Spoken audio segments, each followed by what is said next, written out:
We really need political will to organize the land owning laws in Portugal. So at least we can have a common strategy, a national common strategy to regenerate our forests. Mm-hmm. So this would be the national situation. So regarding with the planet situation, I see that Portugal is definitely an opportunity for a pilot.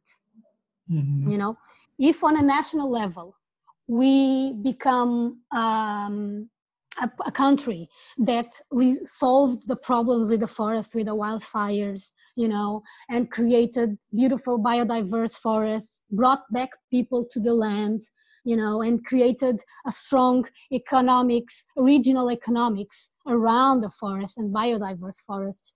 This is an amazing pilot for all the rest of the Europe and the rest of the countries, you know, the big countries. Just scale up, scale down, and do it. So I really think that that's a huge opportunity for Portugal to do the right thing. Mm-hmm. Well, this is a very, very big idea, what you have. And many, many people has to follow your idea to realize it. Not follow, but maybe understand.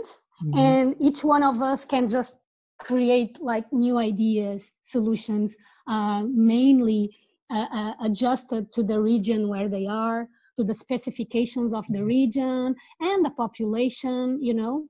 Mm-hmm. So I really invite people to think about these things that I'm bringing, and be creative. Be creative with the solutions, with these basics, which is let's change our mindset into abundance, because this is the planet of abundance. Mm-hmm. And we have been living in the scarcity. Our monetary system is a scarcity system. And that's why we are living in, you know, after 2 world wars and so on. So we know that the 20th century was really, really harsh on humanity in general, mainly Europe.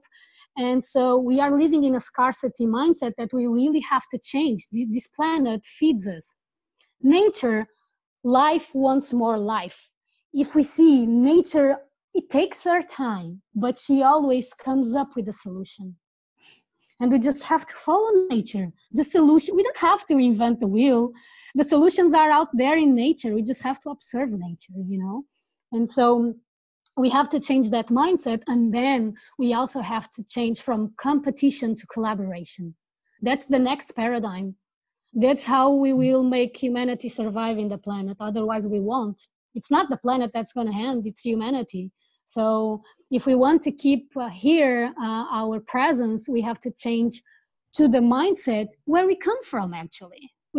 How did humanity got here? By community, by collaboration, you know, by trusting each other, by trusting your community. And we just have to go back to that. It's not that hard. 100 years ago, we were still on that mindset. So, you know, we're still on time to go back to that mindset. So win-win. Always think win-win. How can I win? How can my neighbor win? How can the planet win? And that's where we find the solutions. Mm-hmm. Very nice. You have a very nice vision. I like it because there's also the consciousness involved and the mindset, as you call it, and so the attitude and approach and the big picture. Mm-hmm. But still, there's I think there is also an urge for the people to do something practical. So you are also planting trees, real. Mm-hmm. So I think the people can support you also in this by donating some funding for planting trees. This is also mentioned on your website and on Patreon, which is a funding platform where people can support your work. But I have one question. I have seen that you are planting trees, and how is it? Have you enough space to plant trees there? The landowners, are they allowing you to do this, or how do you do it practically? Yeah, so after giving you the picture of how the situation with land is in Portugal, we have to work with private landowners. So what we have been doing is these 2 years of, we just have 2 years. We have been doing so much in 2 years, but we are a baby still. So these 2 years, what we did was creating a network of partnerships from all over Portugal.